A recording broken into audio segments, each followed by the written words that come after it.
Hello, church. Good afternoon, everybody. I'm Gary Heaton, pastor at First United Methodist Church. With me is Reverend Phil Woodson, associate pastor, and we are glad that you tuned in this afternoon to hear what's going on in the life of the body of Christ here at First United Methodist Church. First of all, I'd like to do a shout out to Marilyn Lutz. Marilyn signed up on the Google form some of her thoughts and prayers and information that she wanted to share with the pastors and with the congregation. If you remember, every Sunday morning we would ask people to use these cards to communicate what's going on in your life, what you'd like your pastor and staff to know, any prayer concerns you have.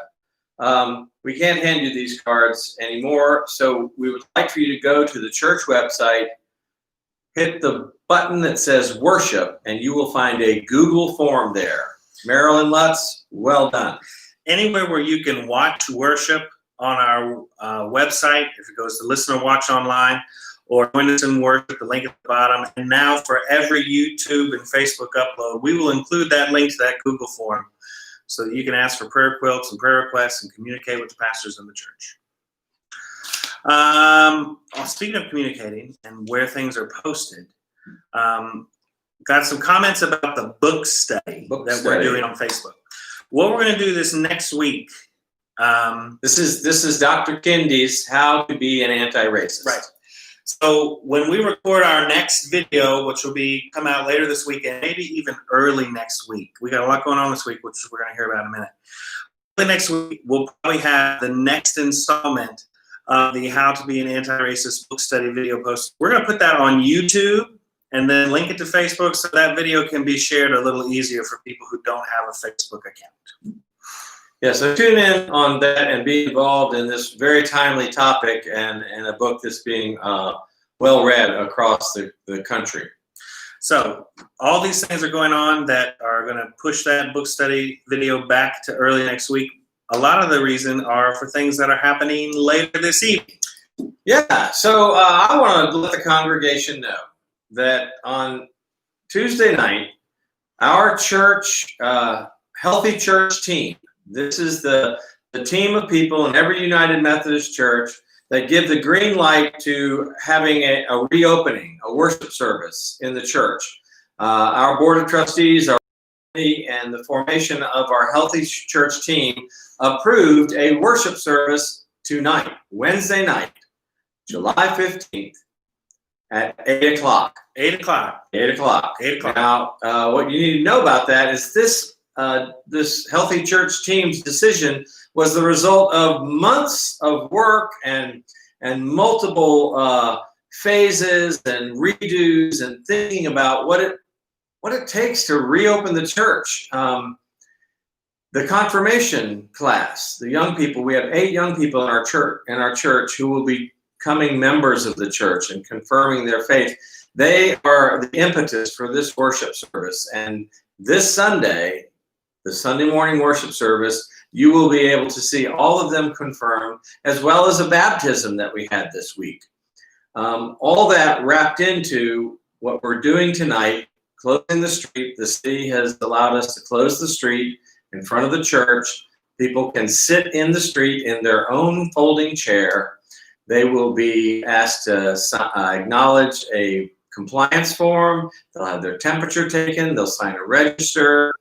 And we will worship together as we confirm young people into the body of Christ here at First United Methodist Church.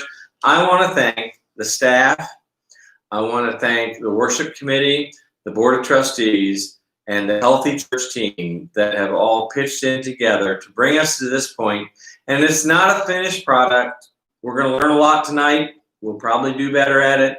But after tonight, we will set another event sometime in the future and use everything we've learned to have a healthy and safe worship experience. And I think that's a key point. Tonight is that trial run. We're testing. We're getting our sea legs underneath us to try and figure out how we're going to do church in this COVID world. This is not the beginning of any repeated services that we're having in person. All of our Sunday morning services are still going to be online every Sunday morning.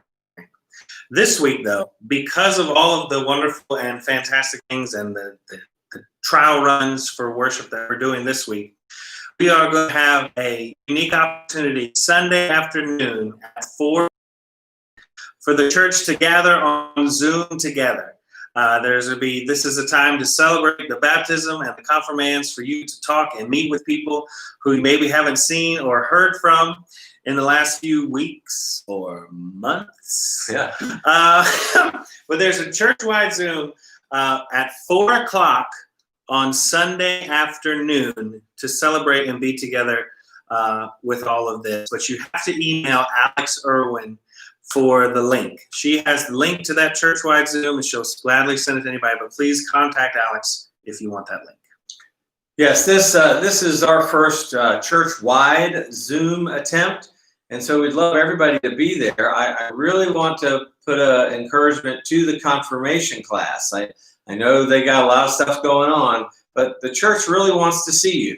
And so if the confirmands can make an effort to be there in Zoom so that the church congregation can congratulate them and speak to them and encourage them. It's been a true encouragement for me this week with the baptism and the faith of the family that wanted to continue in their faith tradition and baptize a baby. And the families of the confirmands, I want to thank you for your efforts and your willingness to continue in this journey of faith that we started back in March. And we celebrated it this week. It's been a really great week, and the result of a lot of effort by a lot of people. Special thanks to Alex Irwin. Lastly, there's some more information in the weekly email. Anika is still looking at putting stuff together for back to school, some of the basics that kids might still need if they do indeed still go back to school. There's a lot of things to be worked out on that, but please review that list, be in contact with Anika. There's stuff about a scholarship and ongoing connection opportunities over Zoom. The letters that the church sent out about the preschool are still up there to be reviewed and read as well. Thanks, everybody, for staying connected. Stay safe, and God bless you.